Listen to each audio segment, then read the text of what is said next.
Culture et agriculture au menu de ce Bonsoir le Béarn en ce jeudi. Bonsoir à vous toutes, bonsoir à vous tous. Très heureux de vous retrouver. Oui, j'ai bien dit culture et agriculture pour un Bonsoir le Béarn tout à fait particulier. Dans quelques petites minutes avec le magazine Frimag, partenaire dorénavant de cette émission, un bimestriel que vous retrouvez dans de très nombreuses boutiques de la région qui vous donne ainsi des portes d'entrée pour l'actualité culturelle et de loisirs du Béarn. Nous allons faire connaissance, plus ample connaissance avec le festival Espace Pluriel dont nous vous avons parlé la semaine dernière. Vous pouvez d'ores et déjà réserver des places pour ce festival Espace Pluriel. Et afin de vous donner un avant-goût de cette programmation audacieuse, vous allez le voir, nous allons avoir le plaisir de vous diffuser tout à l'heure quelques extraits de ce qui sera donc au cœur de ce festival qui est ô combien prisé, dont nous vous avons parlé déjà la semaine dernière dans Bonsoir le Béarn. Avant cela, nous allons faire connaissance avec des jeunes acteurs, des acteurs innovants du monde agricole, avec la société Spirup en l'occurrence. Vous allez voir qu'il fait très chaud sous les serres dans lesquelles nous allons nous rendre tout à l'heure. Nous allons parler d'une spiruline française, béarnaise, qui est en vente directe. De quelle façon ces jeunes entrepreneurs tentent-ils de relever le défi de cette production de qualité au cœur même du Béarn? Et nous répondrons dans quelques petites minutes dans cette rubrique Agriculture et vous, parrainée par le journal Le Sillon. Nous irons ensuite vous rappeler qu'il faut jouer tout le long de l'été afin de gagner l'un des cadeaux mis en jeu dans le mur de la chance. 4 000 € de cadeaux à gagner, plus de 4 000 € de cadeaux à gagner. Pour cela, vous jouez instantanément, là maintenant, soudain, pendant que vous suivez l'émission avec le son. Vous allez directement sur le site internet de la chaîne locale.tv ou bien vous vous rendez sur la page Facebook de la chaîne locale.tv. Pourquoi? Pour retourner l'une des cases du mur de la chance, une case par jour à retourner et 120 cadeaux à gagner tout le long de l'été. Et parmi ces cadeaux, une cagnotte qui tous les jours augmente de 50 € de chèque cadeau. 50 € de chèque cadeau mis en jeu par les commerçants palois de Pau Commerce. Nous sommes le 6 août, nous rajoutons 50 € dans la cagnotte. Celle-ci augmente donc, vous allez le voir, de façon tout à fait substantielle. Quelle que soit l'heure à laquelle vous suivez ce replay, vous pouvez jouer et tenter de gagner le montant de la cagnotte du jour. Peut-être est-ce qu'elle est à 200 €, à 250, à 500 selon l'heure à laquelle vous suivez cette émission. En tout cas, allez-y, tentez votre chance, c'est évidemment gratuit et sans obligation d'achat. Nous allons parler d'un achat sympathique, au goût et aux vertus en matière de santé reconnue, la spiruline, avec nos premiers invités qui nous rejoignent dans quelques secondes pour cette rubrique Agriculture et vous.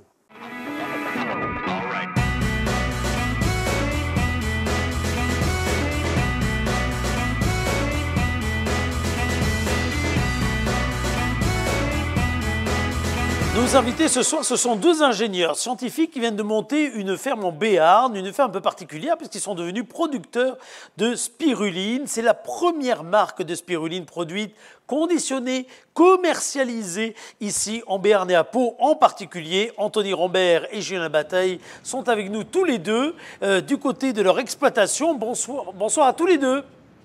Bonsoir. Bonsoir. J'ai l'impression que comme en studio, il fait relativement chaud où vous vous trouvez. Expliquez-nous ce qu'il y a derrière vous. Donc là, on est dans la serre, le lieu de production, et il fait à peu près 50 degrés. On va essayer de résister. On va essayer de résister au moins pendant quelques instants.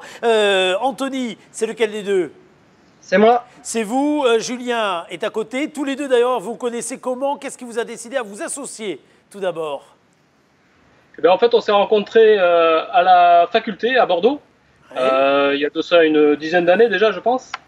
Voilà, donc on était en cours ensemble et si vous voulez, on a commencé à travailler et faire à étudier et travailler par la suite dans le domaine de l'eau et de l'environnement, voilà, pendant quelques années. Et Anthony, qui a travaillé notamment en Afrique, avait entendu parler de spiruline là-bas, hein. Puisqu'il faut savoir que cette petite bactérie en fait pousse naturellement donc sous les tropiques et notamment en Afrique, également en Asie, en Amérique centrale, voilà. Et avec de très nombreux bienfaits. Vous allez nous expliquer peut-être le temps que je vous lâche de la serre où vous êtes, puisque j'ai l'impression que je vais vous faire passer un très mauvais après-midi. Sinon, vous allez rejoindre une salle un peu plus fraîche. Et pendant que vous allez faire ce trajet, on va peut-être dialoguer ensemble sur les bienfaits de la spiruline. Alors qu'on voit quelques images de cette serre, dont on va d'ailleurs commencer par préciser l'adresse peut-être, alors qu'on voit les images sans plus tarder. Où est-ce qu'elle se trouve la serre, messieurs? Elle se trouve au chemin de Roumieux, à Buros. Donc on peut vraiment dire que c'est une production issue de l'agglomération paloise, on est d'accord? Oui, c'est ça, on est à 5 km au nord de Pau. À 5 km au nord de Pau, on vous voit vous déplacer dans votre environnement. Les bienfaits de la spiruline, parce que vous avez rappelé tout à l'heure les conditions quelque part qui faisaient naître cette bactérie, mais quels sont ces bienfaits? Elle possède de nombreux bienfaits. Donc déjà, la spiruline, beaucoup de gens parlent de microalgues. En fait, il s'agit d'une cyanobactérie. Donc ça, c'est vraiment très important puisqu'elle possède des éléments qui lui sont spécifiques et qui possèdent justement des bienfaits qui sont très étudiés au point de vue médical. Donc la spiruline... Et on a découvert récemment, d'ailleurs, encore une fois, les bienfaits, parce que c'est vrai que ça fait partie, comment dire, de ces bactéries à la mode. On en entend beaucoup parler en ce moment. Tout à fait. En ce moment, il y a beaucoup d'articles qui paraissent, même de publicités à la télé. Ouais. Ça, c'est assez récent, mais il faut savoir que la spiruline, elle est consommée depuis des millénaires, en fait. Là où elle pousse naturellement, des tribus en Afrique ou en Amérique centrale la consomment depuis toujours. Depuis toujours. Et vous, la façon aujourd'hui de la produire en Béarn, c'est une façon qui est originale. Comment vous arrivez finalement à bâtir un modèle? D'abord, il aura fallu un peu de temps. Il a fallu trouver le terrain, réaliser l'étude de marché. Il y a eu tout le montage économique, etc. Comment est-ce que vous avez réussi à convaincre même des investisseurs, des banquiers, pour leur dire mais il y a un modèle économique autour de la spiruline en Béarn? Ça, c'était vraiment un gros travail de fond. Donc, en plus de toute la biblio qu'on a pu effectuer sur la spiruline, parce qu'il fallait déjà bien connaître le produit, on a fait une étude de marché sur la région paloise et une étude économique. Donc, on a bien ficelé tout ça et on a commencé à démarcher. Donc, tout autour de l'agglomération paloise. Nous, il nous faut des conditions particulières. Il fallait un terrain qui ait une très bonne exposition, puisqu'il nous faut de la chaleur.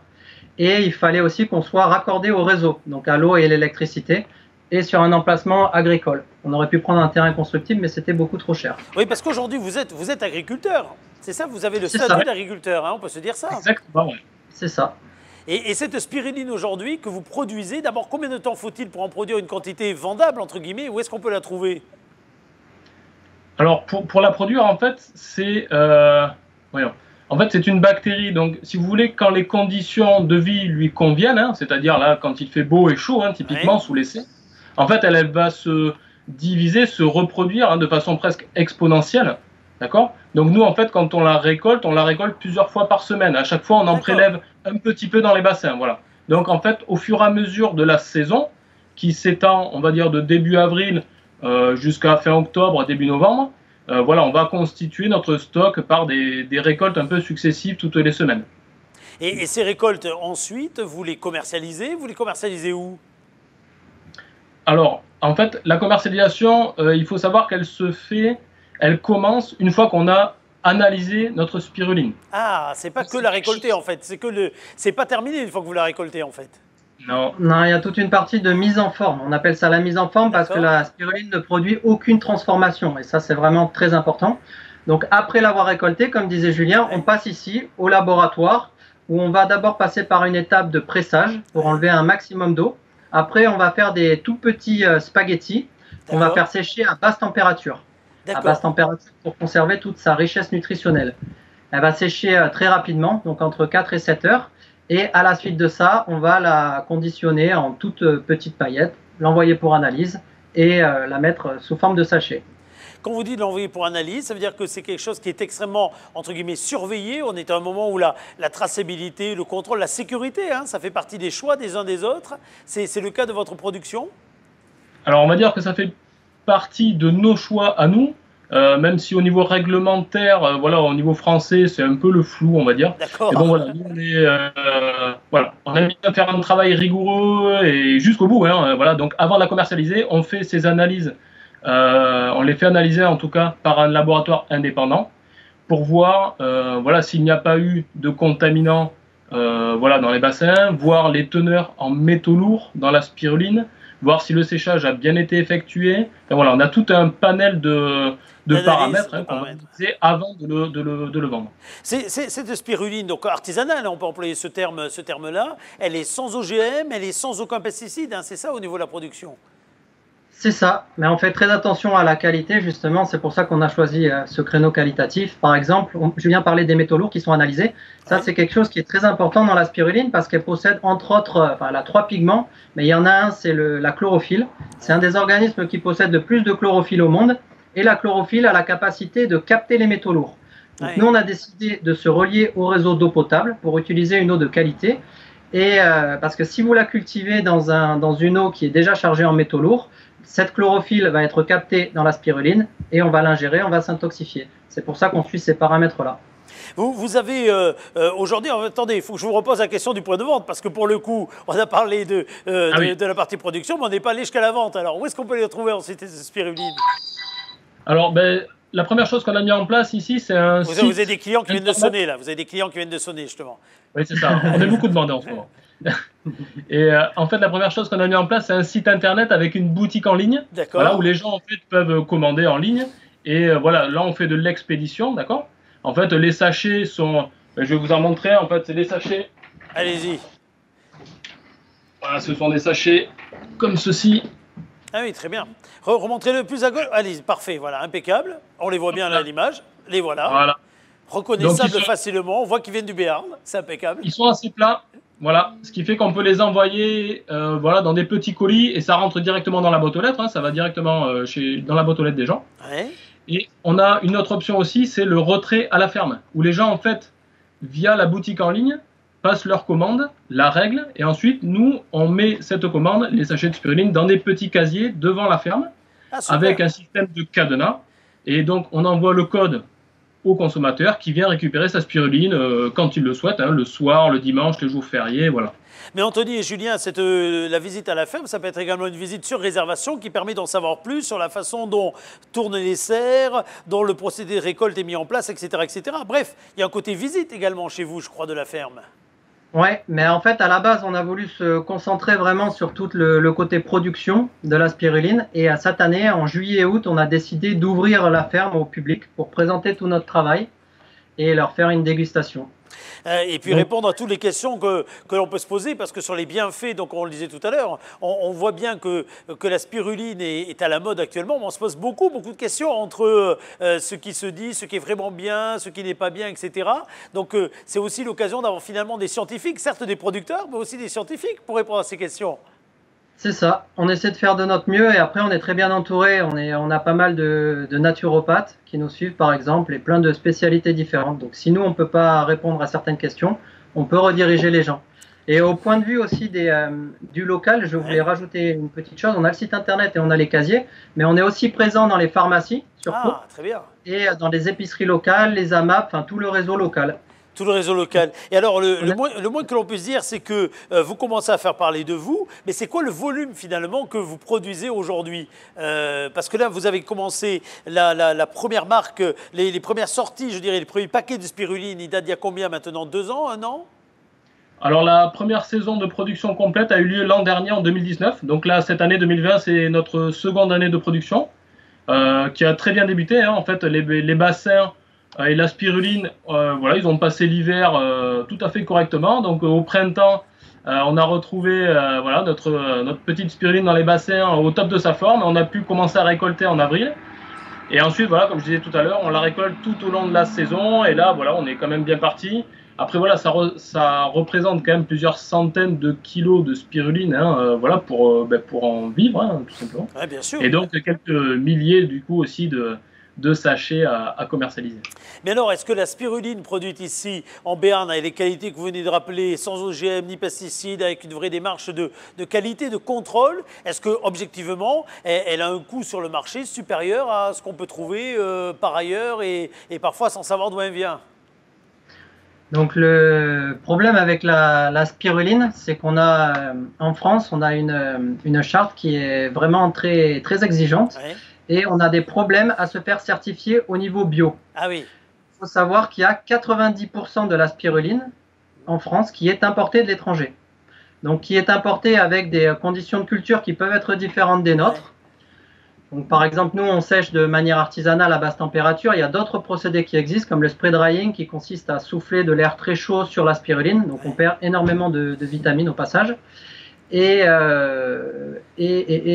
du coup, le coût de la main-d'œuvre aussi à l'étranger, notamment. Et pas le même, évidemment, malheureusement. Pas le même, donc ça se répercute aussi sur le produit. Bien sûr. Pour autant, c'est une vraie production locale d'une bactérie dont on dit en effet que, a priori, elle n'est pas sur cet hexagone dans des conditions météorologiques, comment dire, classiques. Le fait d'avoir fait la serre, ça a demandé une approche scientifique particulière également pour que les bassins produisent avec qualité. Alors, en fait, dans les bassins, donc sous la serre, on essaie de recréer le milieu de vie naturel de la spiruline. Ouais. D'accord. Donc, en fait, nous, on contrôle plusieurs paramètres dans ces bassins pour qu'elle, pour que le milieu se rapproche le plus possible de son milieu de vie naturel et pour qu'elle puisse se développer facilement. Voilà. Donc, effectivement, ça demande quelques notions scientifiques, forcément. Et voilà, ça demande également du savoir-faire, alors qu'on a acquis durant ces premières saisons de culture, mais aussi lors de stages et de formations, si vous voulez, à travers la France, chez des producteurs ou au sein d'une fédération nationale qui existe, des spiruliniers de France, voilà, à laquelle on adhère et qu'on suit de près. En tout cas, je trouve l'aventure à la fois entrepreneuriale et puis au sens de la production agricole tout à fait passionnante et intéressante. Ça donne envie de venir prendre rendez-vous pour visiter l'exploitation. Il faut venir. Absolument. Il ne fera pas plus chaud que dans les studios. J'ai bien compris qu'on avait les mêmes températures. Qu'on avait à peu près les mêmes températures. En tout cas, c'est passionnant en tout cas de voir cette production. Et puis, dans le modèle économique, vous imaginez aller jusqu'où? Parce que j'imagine que vous êtes donc tenu par une superficie, par une place. Dans le monde idéal, celui du projet, vous imaginez faire grandir l'entreprise de quelle façon? En fait, on a tout dimensionné pour être juste deux exploitants, quoi. D'accord, voilà, le projet il est pour vous deux, par vous deux et pour vous deux, quoi, en fait. C'est ça, pour en vivre à deux. Exactement. Histoire de maîtriser de A à Z, en fait, on fait tout à la ferme, mais on a envie de rester dans cette démarche, de pouvoir vraiment tout contrôler et tout maîtriser. Mais et alors la période actuelle qui donne un coup de projecteur, enfin parfois j'ai envie de dire, sur des productions locales, tracées, sur finalement une façon de s'approvisionner, dont on espère que durablement dans le temps elle restera locale. Ça vous inspire quel sentiment? Vous dites, oui, nous on a misé justement là-dessus et c'est tout à fait ce sur quoi on croyait? Oui, complètement. On aime bien cette démarche de consommation locale et surtout de bons produits, quoi. Nous, ça nous tient à cœur. On le fait déjà. On essaie de choisir tous nos produits en local, dans des petites épiceries. Et donc, ça nous fait plaisir qu'il y ait ce mouvement, quoi. Ah oui. Eh bien, qu'est-ce qu'il y a de savoir exactement d'où vient ce qu'on met dans notre assiette. C'est clair. C'est clair. C'est super. C'est clair. Alors, Spirup, c'est votre site internet, on l'a vu plusieurs fois, spirup.fr. Vous êtes également présent sur les réseaux sociaux, Facebook, Instagram. Ça permet de mieux connaître votre univers. C'est comme ça d'ailleurs qu'on vous a repéré. Ça permet de mieux connaître la façon dont vous produisez ou acheter évidemment les produits. Puis encore une fois, prendre rendez-vous pour des dégustations, certes, mais surtout des découvertes, des serres, des procédés récoltes, etc., etc. Au cœur de l'agglomération paloise. On le redit, ce qu'on vient de voir, c'est au cœur de l'agglomération paloise. À Buros, à 10 minutes du centre-ville, lorsque tout circule bien, quoi. C'est ça. Rien de plus. Merci beaucoup en tout cas. On va revoir une dernière fois votre site internet. Puis tous les deux, Anthony et Julien, je vais vous laisser faire quelque chose qu'on fait rarement, mais j'aime bien le faire avec des jeunes entrepreneurs parce que j'imagine que vous l'avez déjà fait. Vous avez 30 secondes pour terminer face caméra ou du moins face votre téléphone portable pour essayer de convaincre quelqu'un qui ne saurait pas ce qu'est la spiruline, qui serait parfois sceptique sur ses bienfaits, de venir l'acheter chez vous. C'est le top spiruline, le speed Speechy spiruline. Allons-y.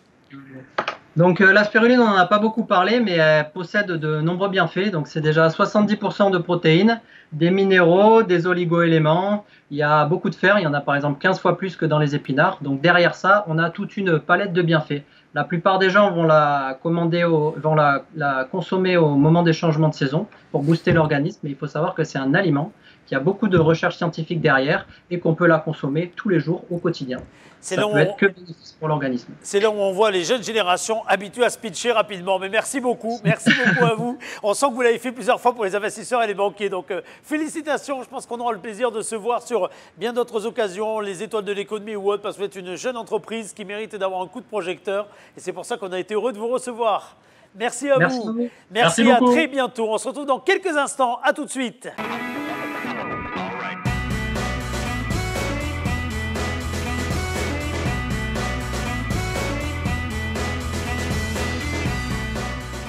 Après la culture, après plutôt l'agriculture, la culture et non l'inverse. Regardez ce magazine Frimag, remarquez vous l'avez en grand sur ce grand écran que voici. Frimag, c'est un bimestriel qui est édité par l'association Presse Purée et tous les 2 mois, Presse Purée distribue quelques 15 000 exemplaires de ce magazine dans les commerces de la région. Vous allez retrouver à l'intérieur de ce magazine tout ce qui fait l'actualité culturelle de la région, les grandes tendances actuelles. Et vous allez retrouver en particulier dans ce numéro qui est affiché à l'écran l'esprit de ce festival dont nous vous avons parlé déjà la semaine dernière. Il s'agit de ce festival Espace Pluriel, ou du moins de la saison 2020-2021 de ce festival qui regroupe danse, théâtre, mais également cirque dans une programmation ô combien audacieuse. La scène conventionnée Espace Pluriel qui rouvre donc ses portes après de longs mois de confinement et qui lance donc sa nouvelle saison avec, vous allez le voir, un programme extrêmement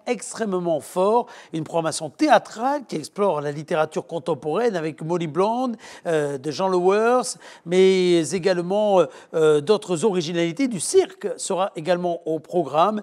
Vous pouvez d'ores et déjà vous abonner. Renseignez-vous soit par téléphone au 05 59 84 11 93, soit sur internet espacepluriel.fr. Et voici, en guise de conclusion à cette émission, ce que nous n'avons pas eu le temps de vous diffuser la semaine dernière avec l'interview de la directrice d'Espace Pluriel, c'est-à-dire un teaser complet vous permettant de rentrer dans l'univers si particulier de cette saison programmée donc à partir du mois de septembre. Vous allez retrouver tout cela au cœur du magazine Frimag, ici même, à l'intérieur duquel vous retrouvez également un dossier consacré aux activités sportives du parc Aquasport, dont vous savez nous partageons la gestion des activités de pleine nature aux portes de la ville. Tout cela donc au cœur du magazine Frimag que je vous invite à prendre, à shipper lorsque vous êtes dans une boulangerie ou bien un point de vente qui le distribue. Partons maintenant pour une saison ô combien iconoclaste, c'est l'Espace Pluriel. Regardez. Bonjour à toutes et à tous. Nous sommes très heureux de vous retrouver après cette longue interruption et de pouvoir enfin vous faire découvrir cette nouvelle saison 2021. Comme vous le savez et au vu des circonstances, nous n'avons pu organiser la présentation de saison au Palais Beaumont. Nous avons donc fait le choix d'une présentation virtuelle. Celle-ci ne sera pas totalement exhaustive, elle vous permettra de découvrir les spectacles par discipline ou par thématique. Vous pourrez à l'issue de la présentation découvrir chacun d'eux sur notre site internet. La brochure sera, elle, téléchargeable et des informations figureront aussi sur les réseaux sociaux. Nous vous invitons à présent à découvrir cette saison dans nos murs.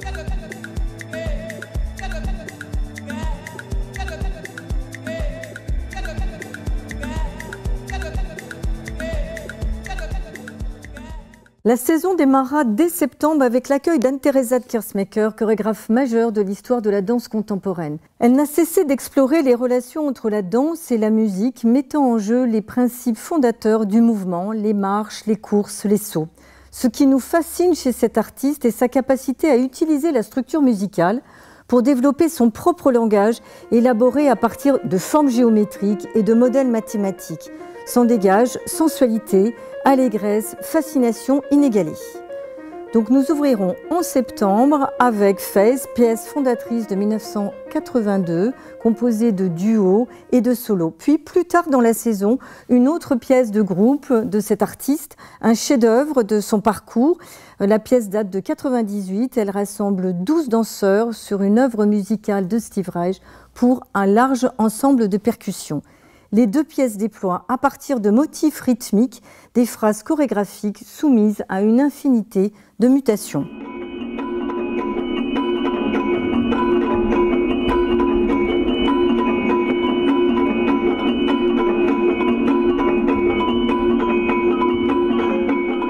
Place au nouveau cirque avec, dès septembre, La de Barreau-d'Ével. La est une fresque pour deux acrobates de l'absurde et un corbeau-pie, un geste brut qui circule entre corps et voix, entre rythme et portée, entre chute et élan. Au cœur d'un univers plastique qui est en constante mutation, cette performance polyphonique enchevêtre chant opératique, déséquilibre et vol d'oiseaux. Un acte libre et insolite.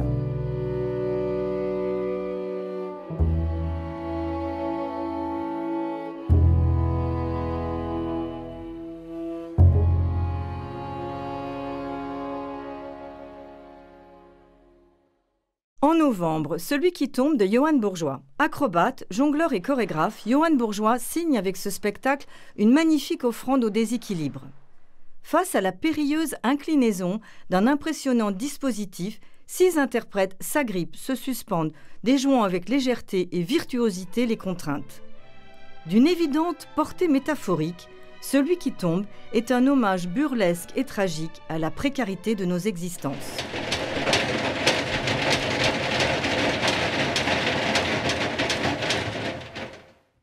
Puis, en fin de saison, Screw, la création du danseur circassien Alexander Van Toorloot, est un parcours de micro-performances qui se déploie dans les différents espaces du musée des Beaux-Arts de Pau. Reprenant les fondamentaux du cirque, le poids, le risque, chacune de ces micro-performances invente une relation insolite, singulière entre objet et corps. Cet artiste creuse cette fascination de l'objet comme prolongement des corps, une expérience intrigante et joyeuse.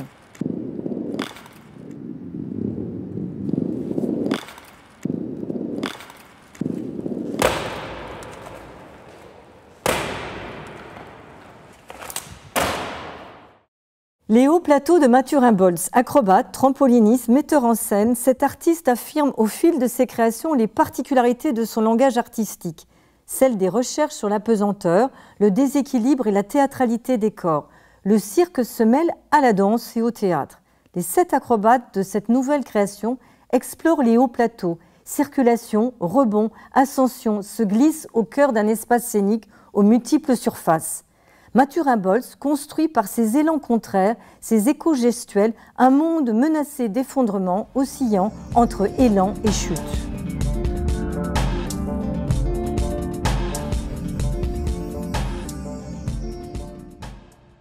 Bonne nouvelle, nous avons pu reporter l'édition 2020 de Résonance, temps fort chorégraphique qui met en lumière une actualité de la danse. Chaque édition se construit autour d'un nouveau sujet. 2020 est dédié à la référence. Les artistes d'une jeune génération ou moins jeune d'ailleurs questionnent le patrimoine de la danse, qu'ils soient savants ou populaires, et en revisitent les sources. Ces références, ils les choisissent principalement pour la force de liberté, voire de libération qu'elles traduisent, pour leur charge évocatrice, leur portée critique, leur capacité à faire surgir la mémoire des corps. Sont ainsi regroupés Trottoir du jeune chorégraphe Volmir Cordero, Beloved Shadows de la crampeuse Nash, Boléro, Étrangler le temps, hommage à Odile Duboc de Boris Charmatz et Emmanuel Huynh. Pour transformer cette édition, nous y avons adjoint le projet Messe pour le temps présent Grand Remix du Centre national de danse contemporaine d'Angers, interprété par les étudiants du CNDC.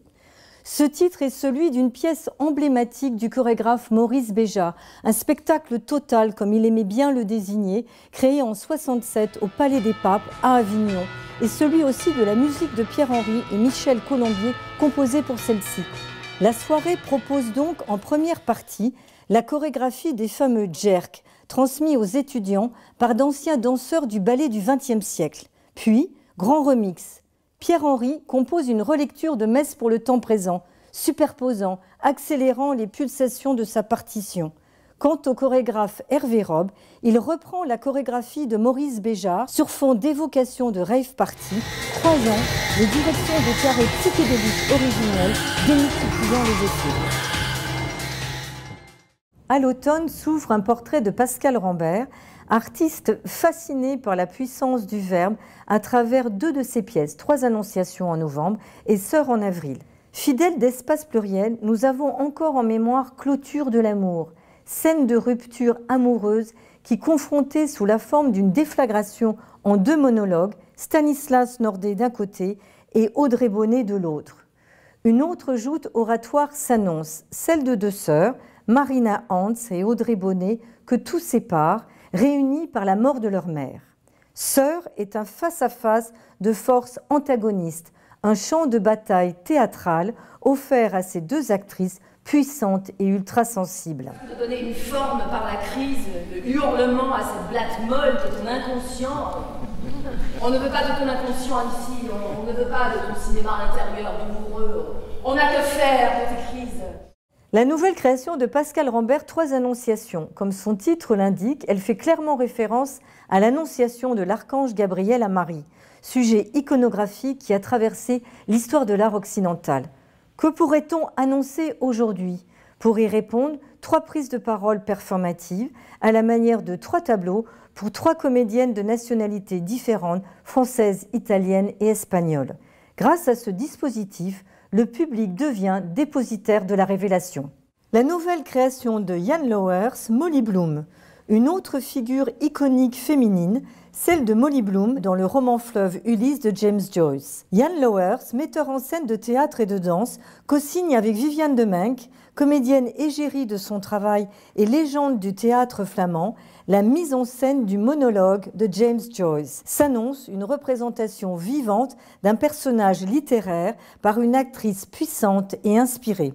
Nous avons hâte de retrouver la création d'Israël Galvan, maître incontesté et figure iconoclaste du flamenco, en collaboration avec la pianiste Sylvie Courvoisier, accompagnée d'un autre pianiste américain, Corey Smith. Ensemble, ils se confrontent à cette œuvre monumentale du répertoire musical du XXe siècle, le Sacre du printemps de Stravinsky. Israël Galvan s'engage dans les pulsations de cette œuvre. Frappe au sol, micro-développement, tout dans cette pièce et rythme. Un spectacle flamboyant d'une immense liberté de style.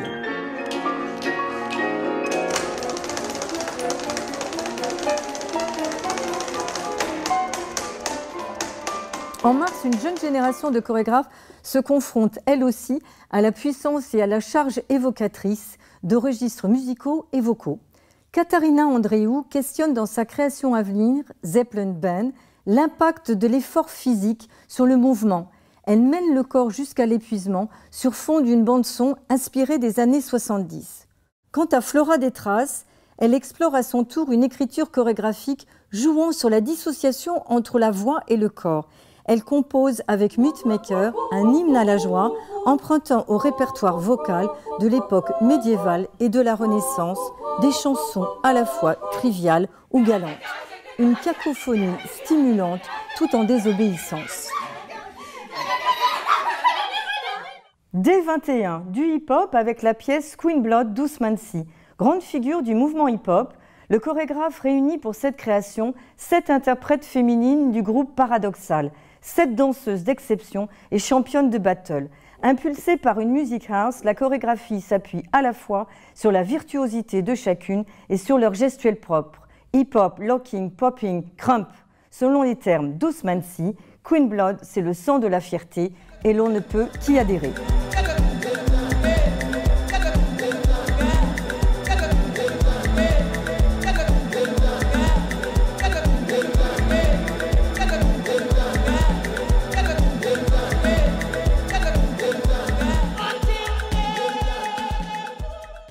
S'exprime dans les choix de cette saison le goût pour un théâtre à la lisière de plusieurs disciplines où le sens et l'émotion surviennent des liens entre l'intime et le politique. En novembre, nous accueillerons By Heart, la pièce culte du metteur en scène Thiago Rodriguez. Un solo sur le pouvoir des mots et de leur mémorisation comme acte de résistance, conviant sur le plateau 10 participants. Os dedos de Montag fecharam-se como lábios.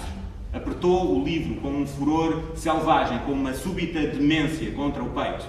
Choro quem busquei e me sustento, Nous découvrirons aussi la dernière création de Marion Sieffert, Jeanne d'Arc. Marion Sieffert prend comme sujet celui de son adolescence ambivalente, en prise avec une éducation catholique, une belle matière pour imaginer une performance malicieuse interprétée par la comédienne Helena de Laurence, dont on avait pu découvrir la dimension expressionniste dans le spectacle Le Grand Sommeil. Elle se filmera, se racontera, sujette à de multiples métamorphoses. On attend ce projet, non sans curiosité. On se réjouit d'accompagner la future création de Thierry Escarment. En compagnie de la comédienne Fanny Avram et du guitariste Ryan Kernoa, le chorégraphe metteur en scène implanté à Pau s'engage sur le plateau pour convoquer des fragments de vie. Une traversée dont le principe sera celui de l'association libre avec quelques récurrences, la fragilité, les ruines. Un projet en devenir. En lien avec la découverte d'auteurs contemporains, sera jouée en mars la nouvelle création de la Compagnie des Limbes, mettant en scène la pièce Ses yeux du Norvégien Jon Fosse, à la fois poème et texte dramatique. Sur le principe de fausses conférences, 2 pièces documentaires. Celle du metteur en scène suisse Steffen Kegi, du collectif Rimini Protocol, Unkindly Valley. Cette proposition prend pour sujet l'infime frontière entre l'humain et le robot. Elle met en scène le double robotique de l'écrivain allemand Thomas Mail, auteur du texte représenté. Distillant réflexion de l'écrivain bipolaire et auto-analyse de son statut de robot, l'humanoïde interpelle le public, invitant à éprouver l'ambiguïté de l'échange. Le sujet de cette performance, ce n'est pas moi, c'est vous, prévient le robot acteur. Now imagine you could function like this device in exams, in job interviews, in stress situations, in moments of panic. Fin février, True Copy du groupe Berlin. Familier d'un théâtre documentaire intranquille, le groupe d'artistes flamands Berlin met en lumière la figure de l'éminent faussaire, le néerlandais Gert Jan Janssen, arrêté par les autorités françaises en 1994. Sous la forme d'une vraie fausse conférence, ils invitent ce peintre sur scène pour lever le voile sur l'hypocrisie du monde de l'art et questionner à son tour l'ambiguïté de l'espace théâtral, l'occasion de semer le trouble sur le vrai et le faux en art. À l'adresse du jeune public, nous partageons la programmation avec l'Agora, scène pour l'enfance et la jeunesse. 3 spectacles qui ont en commun de placer au cœur de leur processus une approche plastique et corporelle. Du théâtre d'objets avec les géométries du dialogue, mise en scène de Justine Macadou et Coralie Magnès.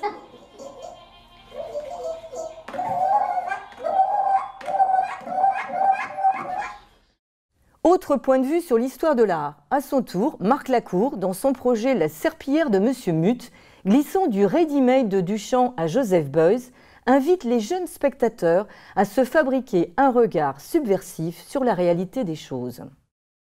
Le bain de Gaël Bourges. À partir de 2 toiles du XVIe siècle, Diane Aubin de l'école de Fontainebleau et Suzanne Aubin, peintes par le Tintoret, Gaël Bourges a conçu une fable mêlant danse, chant et récit.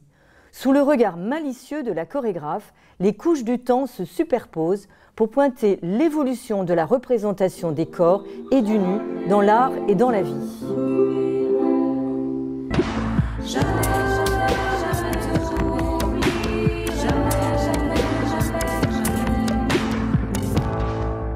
Nouveauté cette saison 2021, la billetterie en ligne sur notre site. Nous avons privilégié, au vu des conditions sanitaires, la vente de places sans abonnement, dans un premier temps en tous les cas. Et enfin, nous vous proposons différents tarifs, en particulier le tarif spécial adhérent. C'est un grand plaisir d'avoir pu partager avec vous l'ensemble des univers artistiques qui composent cette saison 2021.